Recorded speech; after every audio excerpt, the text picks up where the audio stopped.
Hello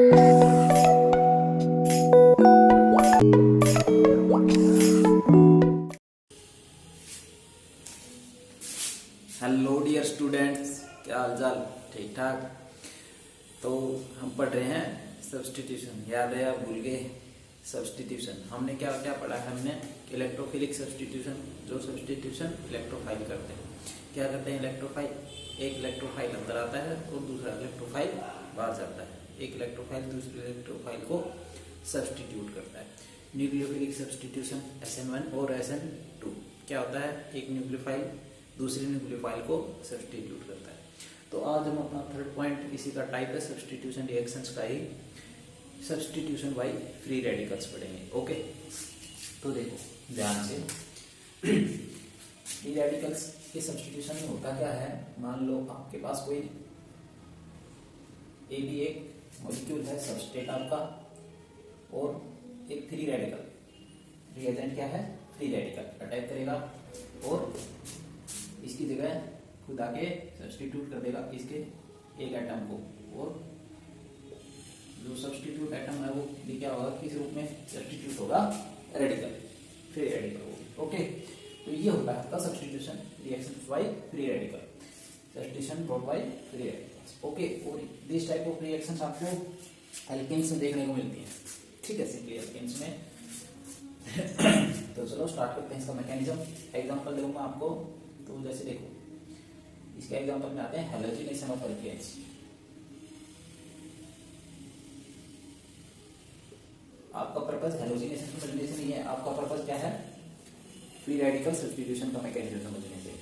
halogenation वगैरह तो जब चैप्टर में आएगा तो करवा देंगे, कोई दिक्कत नहीं है। बट याद रखना है फ्री रेडिकल सब्स्टिट्यूशन होता कैसे है, बस ये समझ लो बोर्ड से। एल्केन्स, हैलोजिनेशन का क्या मतलब होता है? एल्केन्स में किसी हाइड्रोजन ग्रुप का ऐड होना। ठीक है, तो प्रोसेस कुछ भी हो। तो आज इसमें हम पढ़ेंगे क्लोरीनेशन ऑफ मीथेन।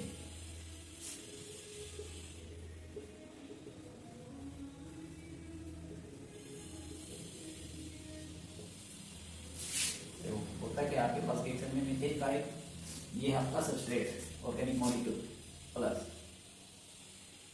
Cl2, और रिएक्शन में क्या होगा? प्रोडक्ट क्या बनेगा आपके पास? CH3Cl plus HCl। Okay, CH3Cl, ये HCl कहाँ से आया होगा? एक H तो इसमें से आया होगा और एक Cl इसका बचा होगा। ये Cl इस H को सब्स्टिट्यूट करके इसके पास जुड़ गया होगा। अब बात सुनो मेरी। मैकेनिज्म होता है, ये किस प्रोसेस के द्वारा हो रहा है? फ्री रेडिकल मैकेनिज्म से। ठीक है, अब ये इतनी सिंपली तो होगा नहीं, होगा सब कुछ। ये आराम से आपका सील आ गया और जुड़ गया। अब पढ़ो मैकेनिज्म, ये होता कैसे है? आपका फ्री रेडिकल सब्स्टिट्यूशन 3 स्टेप्स में होता है। फर्स्ट स्टेप होता है आपका चेन इनिशिएशन।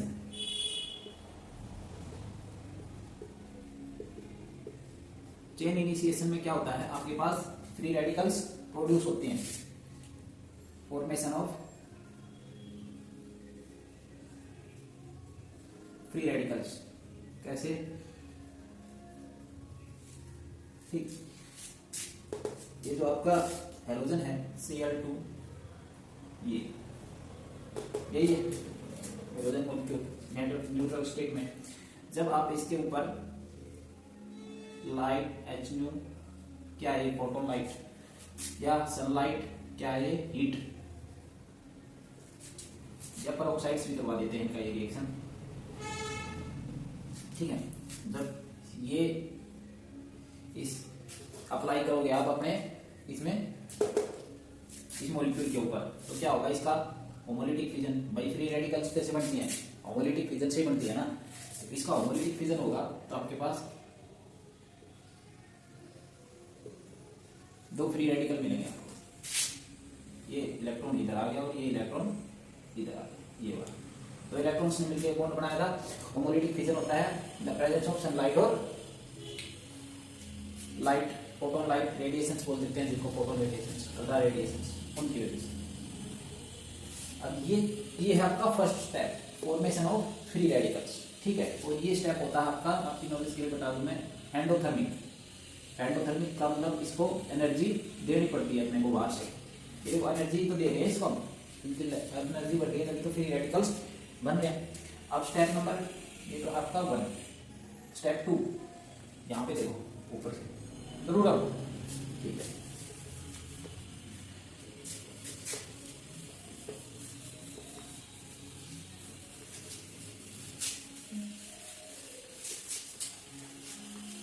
मेरा हेडिंग भूल तो नहीं जाओगे कि हम सब्स्टिट्यूशन बाय फ्री रेडिकल पढ़ रहे हैं क्या करना। स्टेप 2, स्टेप 2 क्या होता है अपने पास, इस चेयर का प्रोपगेशन होना।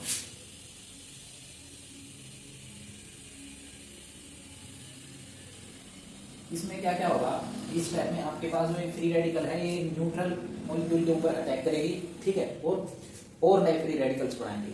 जैसे समझे, ये है आपका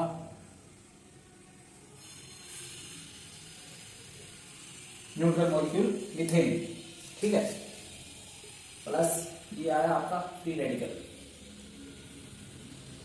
अब ये क्या है, ये है हाईली अनस्टेबल। हाईली अनस्टेबल मतलब हाईली रिएक्टिव, ये चाहता है कि जल्दी से इसके साथ कोई बॉन्ड बना के और इसको स्टेबल कर दे। भाई फ्री रेडिकल के पास एक इलेक्ट्रॉन इसके साथ कोई कोवेलेंट बॉन्ड बना लेगा तो ये स्टेबल हो जाएगा। तो यहां से ये फोर्स करती है कि CH4 मिथेन मॉलिक्यूल को अपने एक H को सब्सट्रैक्ट करने के लिए in the form of free radical. तो यहां से आपके हाइड्रोजन का सब्सट्रैक्शन होता है, ठीक है, समझ गए, होमोलिटिक फिजन से। इसके लिए जिम्मेदार कौन है आपका, ये फ्री रेडिकल। और प्रोडक्ट क्या क्या बनते हैं आपके पास, देखो अभी यहां से 2 फ्री रेडिकल बन रहे हैं आपके पास, यहां से कौन से, एक तो CH3 डॉट और प्लस H डॉट, ठीक है, यहाँ पे 2 फ्री रेडिकल बन रहे हैं आपके H के सब्सट्रैक्शन से। तो ये Cl इसके साथ भी रिएक्शन कर सकता है और इसके साथ भी मिलकर अपना कोवेलेंट बॉन्ड बना लेगा। तो बताओ किसके साथ बनाएगा ये बनाएगा हाइड्रोजन के साथ। क्यों, क्योंकि हाइड्रोजन और क्लोरीन का बॉन्ड ज्यादा स्ट्रॉन्ग होता है, ठीक है, इसके साथ बॉन्ड बनाने की टेंडेंसी ज्यादा है, चाहत। तो ये इसके साथ बॉन्ड बनाएगा ना कि इसके साथ। और आपके पास क्या बन जाएगा, HCl, भाई ये और ये दोनों मिलके क्या बना रहे हैं, HCl, प्लस आपके पास एक फ्री रेडिकल मिल जाएगा आपको, ये यहां से बना ये वाला फ्री रेडिकल। अब होता क्या है, ये फ्री रेडिकल ये भी हाईली अनस्टेबल, हाईली रिएक्टिव, ये भी नहीं रहना चाहता इस फॉर्म में। तो अब जैसे कि इस फ्री रेडिकल ने इसको क्या किया था, होमोलिटिक फिजन करने के लिए मजबूर किया था, इसी तरह ये भी हाईली रिएक्टिव होगा और ये अटैक करेगा आपके क्लोरीन के ऊपर। यहीं से समझ लो, ये क्या करेगा, जो आपका क्लोरीन का मॉलिक्यूल होता है भाई, एक रिएक्शन में, ठीक है, ऐसा तो है नहीं कि आपके पास सिर्फ एक ही मॉलिक्यूल था क्लोरीन का Cl2 बस, नहीं, ऐसा तो नहीं है ना, बहुत सारे मॉलिक्यूल होंगे। और ऐसा नहीं है कि जब आपने इसको सनलाइट दी तो सारे ही फ्री रेडिकल्स बन गए होंगे, कुछ ऐसे न्यूट्रल स्टेट में पड़े होंगे Cl2, है ना।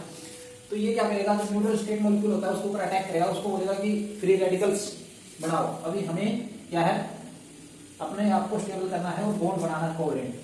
तो ये क्या करेगा, इसको होमोलिटिक फिजन के लिए फोर्स करेगा, ठीक है। तो अब यहां से आपके 2 फ्री रेडिकल फिर से बन जाएंगे, Cl प्लस Cl, ठीक है, किसकी वजह से, इस फ्री रेडिकल की वजह से।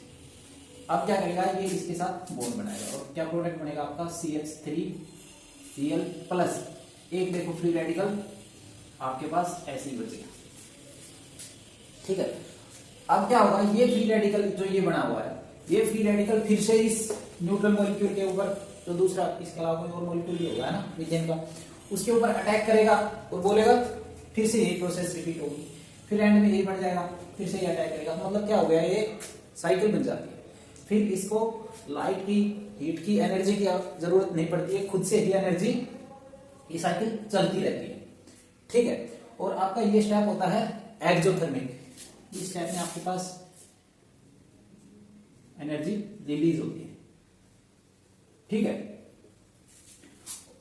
अब इसको सनलाइट अगर आप रूम टेम्परेचर पे भी कर दोगे तो भी ये रिएक्शन अपने आप को प्रोसीड हो जाएगी, ठीक है। अब आता है थर्ड स्टेप कि वो होता है चेन टर्मिनेशन, स्टेप 3, ठीक है। चेन टर्मिनेशन, चेन टर्मिनेशन का मतलब है कि जब रिएक्शन अपने टर्मिनेशन पॉइंट एंड पे पहुंचेगी तो क्या करेगी। टर्मिनेशन का मतलब यही होता है ना।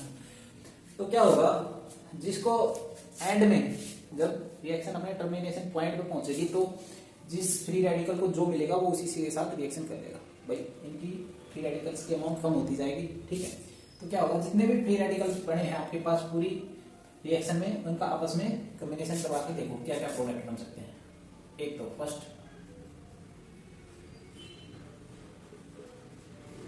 ये दो फ्री रेडिकल बने थे, क्या ये आपस में कंबाइन नहीं कर सकते हैं, क्यों नहीं कर सकते। देखो भाई आपस में मिलके ये वापस से Cl2 मॉलिक्यूल बना लेंगे, है ना, ये भी बनेगा 2। आप बोलोगे सर ये तो पहले ही थे, अब फिर से ये तो चलता रहेगा, ड्यूरिंग द प्रोसेस तो बनेगा ये रिएक्शन के दौरान। तो ये फिर से ये मिलके आपस में ये नहीं बना सकते, क्या बनाएंगे ना, वही बता रहा हूँ आप। दूसरा एक ये फ्री रेडिकल बना है आपके पास CH3 प्लस Cl, ये क्या करेंगे, ये वाला प्रोडक्ट बनेगा आपके पास CH3Cl। एक चीज और देखो, ये जो फ्री रेडिकल है क्या ये आपस में नहीं कर सकते, CH3 प्लस CH3 जो किसी दूसरे अलग अलग मॉलिक्यूल का अटैक हुआ होगा, जैसे और बने होंगे रिएक्शन में, समझो मॉलिक्यूल्स का भंडार होता है, पता नहीं लाखों करोड़ों कितने मॉलिक्यूल होते हैं।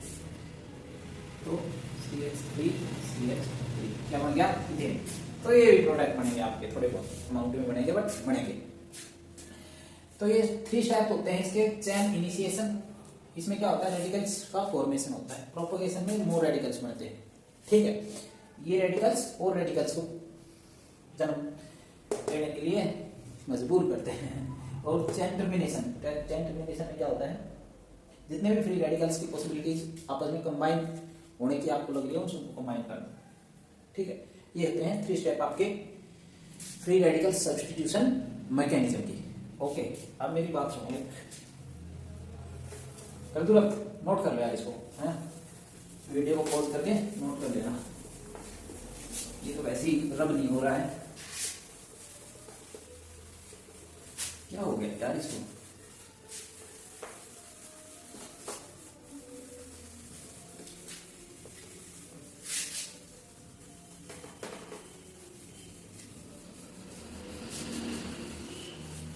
नहीं यार इस इंक ने तो ज्यादा परेशान कर दिया, मार्कर चेंज करना पड़ेगा, मार्कर भी खराब कर दिया, इंक का इफेक्ट नहीं आने दे। देखो रिएक्शन क्या थी, CH4 प्लस Cl2 हो क्या रहा था, CH3 और Cl प्लस HCl। अब मेरी बात बताओ, मान लो आपके पास क्लोरीन एक्सेस में है ना, तो इसके ऊपर और क्लोरीन, भाई क्लोरीन एक्सेस में होगी तो क्लोरीन के फ्री रेडिकल्स ज्यादा बनेंगे, है ना। फ्री रेडिकल्स ज्यादा बनेंगे तो इसके ऊपर फिर से क्लोरीन अटैक करेगी, क्योंकि इसके पास सब्सट्रैक्ट करने के लिए उसको क्या मिल रहा है, हाइड्रोजन, ठीक है। तो वही मैकेनिज्म होगा, वापस से इसके ऊपर Cl2 अटैक करेगी, HCl निकल जाएगा और क्या बनेगा आपके पास, CH2Cl2 होगा। मान लो आपके पास क्लोरीन और एक्सेस में है, और फिर से क्लोरीन ने अटैक किया, क्या क्या बना, एक हाइड्रोजन को और सब्सट्रैक्ट कर दिया, यहां से सब्सट्रैक्ट करके HCl बना लिया, और क्या बना, CHCl3, ठीक है। अभी क्या है इसके पास, हाइड्रोजन और है सब्सट्रैक्ट करने के लिए, दिख रहा है इस क्लोरीन को, तो ये क्या करेगी, इसके ऊपर फिर से अटैक करेगी और क्या बना देगी, CCl4, ठीक है। इसको इनर्ट सॉल्वेंट बोलते हैं, आगे काम आएगी। देखो हो क्या रहा आपके पास, ये भी बन रहा है, ये भी बन रहा है, ये भी बन रहा है और ये भी बन रहा है, ठीक है। जब तक क्लोरीन एक्सेस में है आपके पास रिएक्शन रुक नहीं है, इसलिए इसको एल्केन से हेलो एल्केन बनाने का इतना अच्छा मेथड नहीं माना जाता, हेलोजिनेशन को फ्री रेडिकल मैकेनिज्म से। बट ठीक है, उस टाइम पढ़ लोगे आप एल्केन्स में कंपोजिशन, रिएक्शन ऑफ एल्केन्स में आ जाएगा। वो बातें छोड़ो, अभी बात की है, बस इस पे ध्यान दो क्या बन रहा है। अगर आपके पास क्लोरीन एक्सेस में है तो ये प्रोडक्ट बन रहा है और मैकेनिज्म सेम रहेगा सब में। देखो अगर इसका मैकेनिज्म मैं करके दिखाऊं, मान लो ये आपके पास भाई Cl2 के तो फ्री रेडिकल्स बनी गए, ठीक है, ये तो हाई लेवल है, यहां से स्टार्ट हुई मान लो रिएक्शन, तो भाई फ्री रेडिकल्स तो हैं। अब ये मॉलिक्यूल भी मिलने लगे, जैसे जैसे आपकी रिएक्शन आगे बढ़ी तो इन फ्री रेडिकल्स को ये वाले मॉलिक्यूल भी मिलने लगे। अब जरूरी थोड़ी है वो इसी मॉलिक्यूल को ढूंढ के अटैक करेगा, अगर ये आ गया उसके सामने तो इस पे अटैक करेगा, इसको बोलेगा होमोलिटिक फिजन करो, क्यों, इसके पास हाइड्रोजन प्रेजेंट है, तो होगा क्या, ये आपका CH Cl H और H, इसका क्या करवाएंगे, होमोलिटिक फिजन करने के लिए मजबूर, यहां से होमोलिटिक फिजन होगा, वही HCl बाहर निकलेगा, वही ये मिलके HCl बनाएंगे और आपके पास ये फ्री रेडिकल, ठीक है, बन जाएगा CH2Cl, ये फ्री रेडिकल बन जाएगा। अब या क्या करेगा, यही सेम मैकेनिज्म करेगा, ये भी इस क्लोरीन के मॉलिक्यूल पे अटैक करके बोलेगा मेरे को एक फ्री रेडिकल चाहिए, तो क्या फिर से क्या बनेगा, CH2.Cl, और इसने किसके ऊपर अटैक किया, इसके ऊपर Cl, यहां से इसने इसका होमोलिटिक फिजन करवाया और मोर फ्री रेडिकल्स को बनने के लिए मजबूर किया, प्रोपोगेशन हो गई और फ्री रेडिकल्स। अब क्या करेगा, ये एक फ्री रेडिकल के साथ रिएक्शन करके क्या बना लेगा, CH2Cl2 प्लस एक फ्री रेडिकल फिर से मिल गया आपको, है ना, अगर ऐसे देखा जाए तो। अब क्या है, ये भी आपके पास एक मॉलिक्यूल बन गया रिएक्शन में, तो अब ये और फ्री रेडिकल्स हैं वो इसके ऊपर अटैक करके सेम प्रोसीजर से फिर ये वाला प्रोडक्ट बना देंगे, समझ रहे हो ना। जब तक हाइड्रोजन का कंप्लीटली सब्सट्रैक्शन नहीं करने के लिए इनको अगर ये मॉलिक्यूल मिल गए, मान लो भाई ये कम बढ़ेंगे, क्यों, क्योंकि इनकी अमाउंट कम होगी एज कंपैरिजन टू इसकी, और ये थोड़ा ज्यादा बढ़ेगा, बट बढ़ेंगे ना, ये तब तक यहाँ तक नहीं पहुंच जाएगी आपकी रिएक्शन, ये ऐसा मैकेनिज्म चलता रहेगा, ठीक है। अगर आपके पास क्लोरीन एक्सेस में है, आप इसको इस प्रोडक्ट पे कब रोक सकते हो, जब आपके पास क्लोरीन की क्वांटिटी कंट्रोल्ड है, ठीक है, कंट्रोल्ड क्वांटिटी में आपके पास क्लोरीन है और एक्सेस में क्या है, मीथेन, तो क्या करेगा ये मीथेन की अमाउंट ज्यादा होगी रिएक्शन में, जब फ्री रेडिकल्स मिलेंगे तो वो भाई क्लोरीन की अमाउंट मान लो कम है, तो फ्री रेडिकल्स जब बने तो उन्होंने क्या किया, ये वाला मॉलिक्यूल ज्यादा है कंसंट्रेशन इनकी, तो उनके ऊपर अटैक कर दिया, ये अभी बनी नहीं है, ठीक है, इसलिए अगर इससे चाहिए तो आपको क्लोरीन को कंट्रोल्ड क्वांटिटी लेना पड़ेगा, ठीक है। अगर यहाँ पे पहुंचानी है रिएक्शन जल्दी से तो क्या करोगे, मीथेन का अमाउंट कम लेना पड़ेगा, ये कम होगा तो ये बन जाएगा, लेकिन फ्री रेडिकल्स बहुत है अभी, वो क्या करेंगे, फिर इस पे अटैक करेंगे, फिर इस पे अटैक करेंगे, फिर इस पे, ठीक है। तो इस चीज से ये तो बस मैंने ऐसे समझा दिया आपको कि रिएक्शंस आगे ऐसे फॉरवर्ड भी करती है, ये यहाँ पे रुकती नहीं है, बट मेन पॉइंट क्या था अपना, to understand the free radical mechanism, ऐसे होता है, 3 टाइप्स में होता है, चेन इनिशिएशन, चेन प्रोपोगेशन और चेन टर्मिनेशन, ठीक है। अब मेरी बात सुनो, इस रिएक्शन का RDS, रेट डिटरमाइनिंग स्टेप, बाकी सब रिएक्शंस की तरह RDS क्या होता है इसमें, इस रिएक्शन का RDS होता है आपका सब्सट्रैक्शन ऑफ हाइड्रोजन,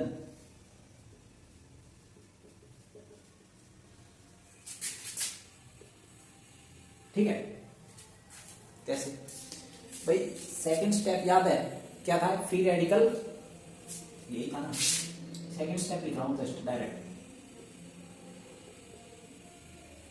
ये क्या कर रहा था सेकंड स्टेप में, ये आपका न्यूट्रल मॉलिक्यूल था और ये आपके फ्री रेडिकल जो बन गया, ये क्या कर रहा था, इसका होमोलिटिक फिजन करवा के हाइड्रोजन को सब्सट्रैक्ट कर रहा था, और इस सब्सट्रैक्शन के लिए जिम्मेदार कौन था, ये फ्री रेडिकल की रिएक्टिविटी, ये रिएक्टिव हो रहा था, बोल रहा था मेरे को जल्दी से क्या करना है, कोवेलेंट बॉन्ड बनाना है, फ्री रेडिकल चाहिए मेरे को, है ना, इसलिए इसने इसका होमोलिटिक फिजन करवाया और क्या बना आपके पास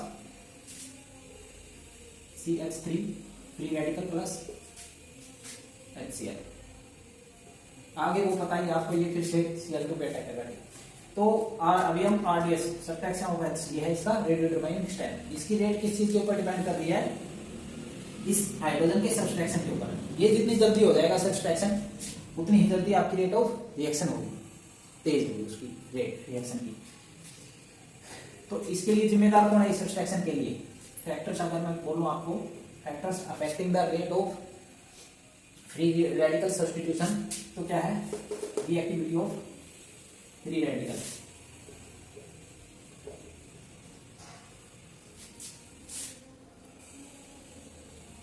रिएक्टिविटी ऑफ ये वाले फ्री रेडिकल को हैलोजन रिएक्टिविटी बोलूं या फ्री रेडिकल, चलो सिंपल हैलोजन नहीं होता है तो हैलोजन रिएक्टिविटी। ठीक है, कैसे? अगर ये जो आपका फ्री रेडिकल है, अगर इसको मान लो जितनी जल्दी है रिएक्टिव, ये ज्यादा रिएक्टिव है, तो ये उतनी जल्दी सब्सट्रैक्शन करवाएगा। तो अब लिख लो हैलोजन का रिएक्टिविटी ऑर्डर क्या होता है? सबसे रिएक्टिव होता है आपके पास फ्लोरीन, फिर क्लोरीन, फिर ब्रोमीन और फिर आयोडीन। फ्री रेडिकल लिख रहा हूँ क्योंकि ये फ्री रेडिकल सबसे ज्यादा रिएक्टिव होंगे। अगर मान लो ये है आपके पास यहाँ पे, तो वो रिएक्शन को सब्सट्रैक्शन होने के लिए ज्यादा जल्दी मजबूर करेगा और रिएक्शन तेज हो जाएगी। जैसे देखो एग्जाम्पल के लिए मैं आपको बता दूं, CH4 plus F2, CH4 plus Cl2, CH4 plus Br2 और CH4 प्लस I2।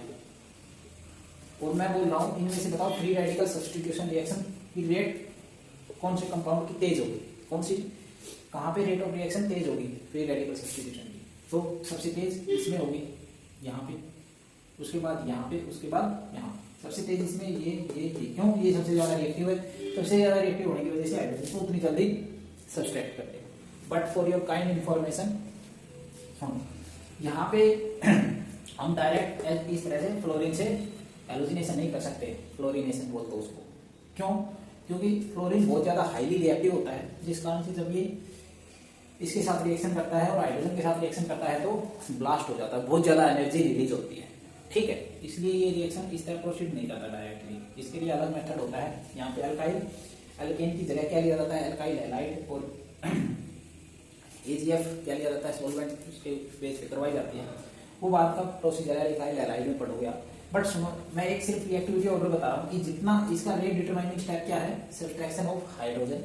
और इस सब्सट्रैक्शन के लिए जिम्मेदार कौन है आपका? ये फ्री रेडिकल जो बना हुआ है। ये जितना ज्यादा रिएक्टिव होगा, जितनी जल्दी रिएक्शन करके बॉन्ड बनाना चाहेगा, कोवेलेंट बॉन्ड, उतना ही आपका रेट ऑफ रिएक्शन तेज होगा। ठीक, दूसरा पॉइंट, इसको तो रहने दो, मत करो, ये कर दो reactivity of reactivity, halogen reactivity नहीं, इसको लिख लो reactivity of free radicals, attacking free radical.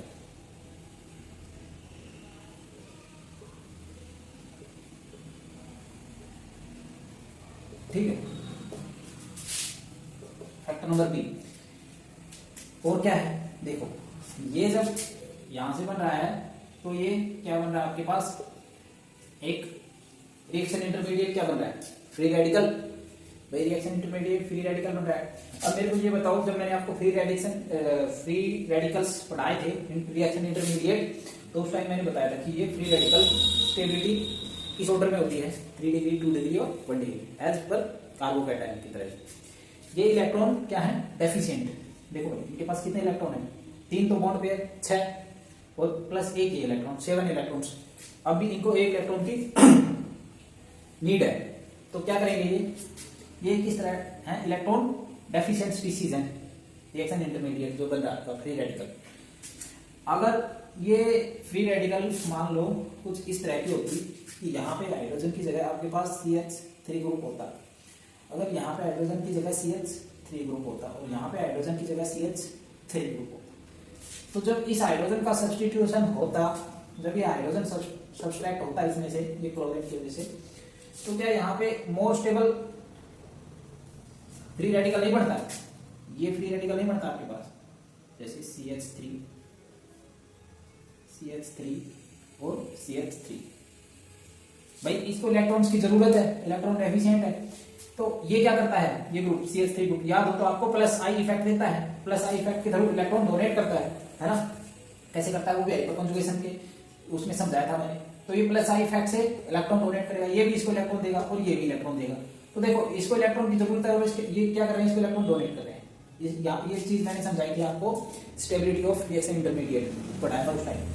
तो ये ज्यादा स्टेबल है, ठीक है। तो क्या इसकी रेट ऑफ रिएक्शन, भाई अगर 3 reaction intermediate free radical 3 degree बन रहा है तो ये स्टेबल बन रहा है, तो रेट ज्यादा होना चाहिए या नहीं, रिएक्शन उधर प्रोसीड करेगी या नहीं, रेट तेज होगी, तो स्टेबिलिटी ऑफ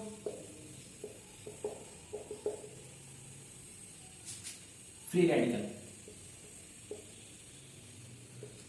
ठीक है, इस पे भी डिपेंड करती है ये, ओके। और ये क्या होती है आपकी 3 डिग्री मोर स्टेबल, फिर 2 डिग्री और फिर 1 डिग्री। और रेजोनेंस के साथ अगर ये हो तो कहानी अलग है, कैसे रेजोनेंस के साथ कैसे आपको देखो मान लो इस तरह से आपके पास ये वाली एल्केन, पर एल्केन में भी रेजोनेंस आ नहीं सकता है ना, क्योंकि डबल बॉन्ड आ जाएगा तो फिर वहां पे मैकेनिज्म चेंज हो जाएगा आपका, सब्स्टिट्यूशन नहीं होगा, फिर एडिशन होता है। तो यही है इसका 3 डिग्री 2 डिग्री और 1 degree stability of free radicals, depend करती है ना। तो ये है इसका रेट डिटरमाइनिंग स्टेप्स, और किस फैक्टर्स पे अफेक्टेड होगा ये आपको पता चल गया। अभी मेरी बात सुनो, मान लो क्वेश्चन में देता हूं आपको, एक क्वेश्चन देख लो इसका, तो ज्यादा बेसिक चीजें ही है। मैकेनिज्म आपने अगर carbon cation substitution, electrophilic substitution, nucleophilic substitution पढ़ लिया तो ये आपको बहुत ईजी लग रहा होगा ना, इसलिए इसको ज्यादा डीप नहीं चलेंगे। मैकेनिज्म था इसको समझने का, समझ लो जरूरी है। मान लो मैं आपको क्वेश्चन दे देता हूं C2H6 प्लस Cl2 और बोलता हूं P प्लस HCl, और क्वेश्चन में देता हूं आपको P कैन नेवर बी, ये ऑप्शन है, C2H5Cl बी ऑप्शन है आपका,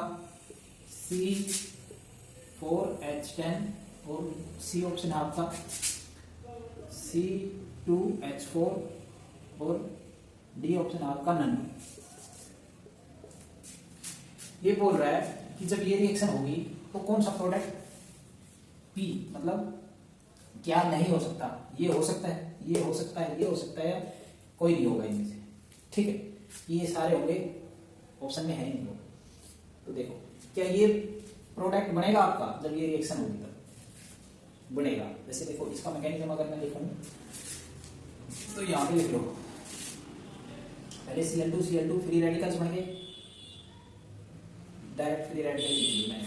फिर क्या किया इसने दूसरे स्टेप में, ये तो स्टेप 1 था आपका, स्टेप 2 में इसने क्या किया, इसके ऊपर अटैक किया, carbon carbon hydrogen hydrogen hydrogen hydrogen hydrogen और हाइड्रोजन, इसके ऊपर किसने अटैक किया, इस आपके फ्री रेडिकल ने। तो क्या हुआ, यहां से एक हाइड्रोजन सब्सट्रैक्ट हो गया, तो आपके पास प्रोडक्ट क्या बना, C2H5 है ना, और फ्री रेडिकल प्लस यहां से क्या बन जाएगा HCl, यहां पे लिख देता हूं ये प्रोडक्ट HCl। अब ये क्या करेगा, ये आपके Cl2 के ऊपर फिर से अटैक करेगा और उसको क्या बना देगा, फ्री रेडिकल्स, इधर यहां पे इनका होमोलिटिक फिजन होगा और क्या बनेगा आपके पास, फिर से फ्री रेडिकल बन जाएंगे।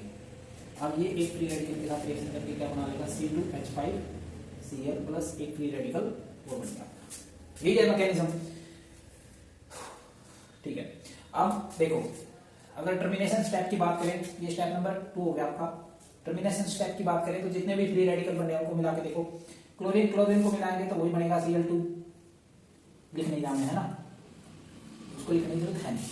दूसरा देखो और क्या बनेगा, C2H5 प्लस Cl, ये बनेगा, तो ये तो हो सकता है प्रोडक्ट, ये दूसरा क्या नहीं हो सकता, क्या ये बनेगा, देखो ये फ्री रेडिकल बने आपके पास C2H5 फ्री रेडिकल बन रहा है, अगर ये अपने ही ऐसे ही फ्री रेडिकल के साथ और रिएक्शन करेगा C2H5, ये भी फ्री रेडिकल है, ये मिलके क्या बना देंगे C4H10 बनाएंगे कि नहीं भाई? देखो C2H5 C2H5 फ्री रेडिकल बन गए ना, तो टर्मिनेशन में कंबाइन करेंगे, ये प्रोडक्ट भी आपको देखने को मिलेगा। अब पॉइंट आता है इसका, क्या ये प्रोडक्ट कहीं दिख रहा है?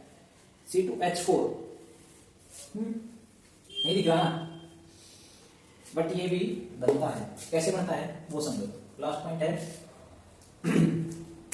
उबासे मतलब बस खत्म करते हैं, इधर उधर मत देखते यार लास्ट पॉइंट समझ लो अच्छे से, बस फिर वीडियो को एंड कर रहे हैं। नेक्स्ट लेक्चर लेके आएंगे आपके लिए एडिशन। तो देखो ये जो आपके हैं, अगर इनको ऐसे लिखूं मैं C2H5 को H और CH हाइड्रोजन हाइड्रोजन और हाइड्रोजन, ठीक है। C2H5 फ्री रेडिकल, यहाँ पे ये फ्री रेडिकल मान लो, प्लस ऐसा ही एक और फ्री रेडिकल ये वाला हाइड्रोजन हाइड्रोजन CH और H, ठीक है। ये दोनों फ्री रेडिकल्स हैं, ये C2H5 C2H5।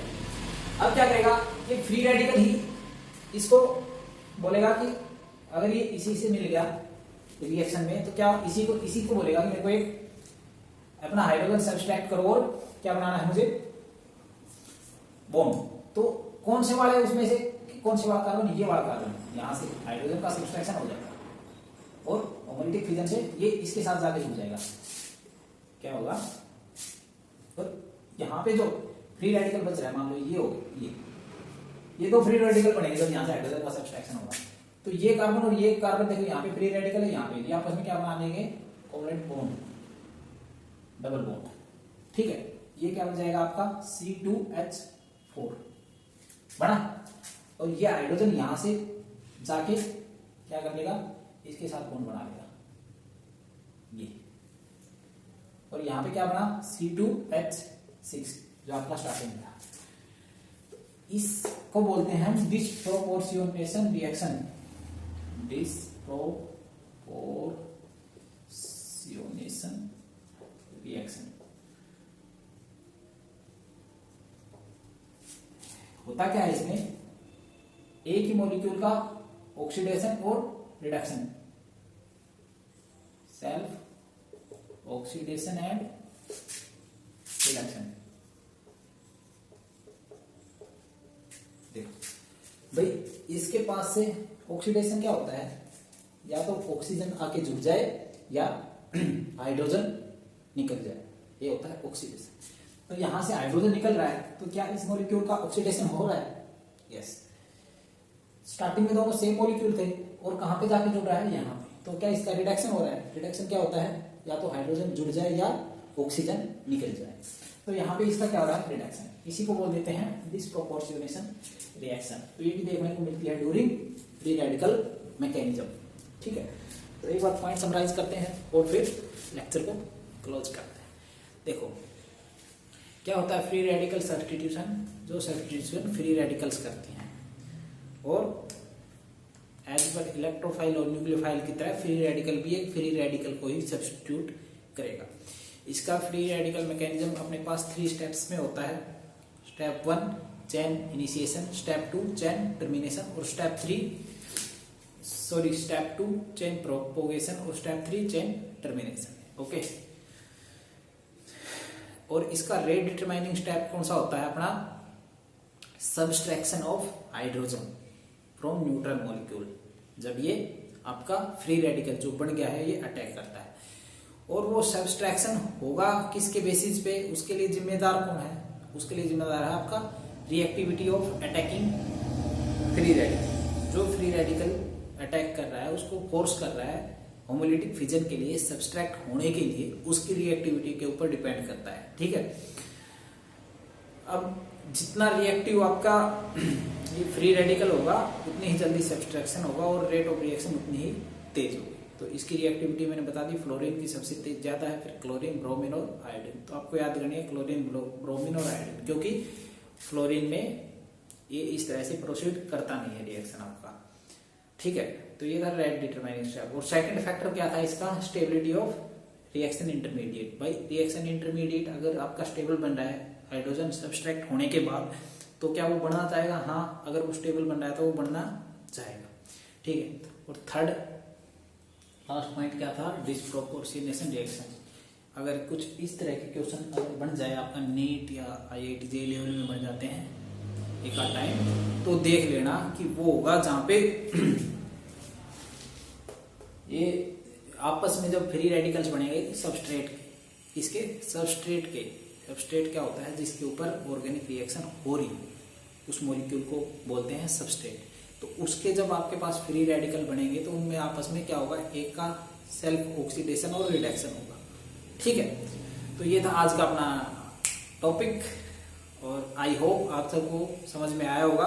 और ध्यान से पढ़ना इस चीज को, फ्री रेडिकल मैकेनिज्म आगे बहुत काम आने वाला है। और नेक्स्ट लेक्चर से स्टार्ट करते हैं आपका एडिशन। तो तब तक पढ़ाई करते रहिए, मिलते हैं नेक्स्ट वीडियो में। All the best.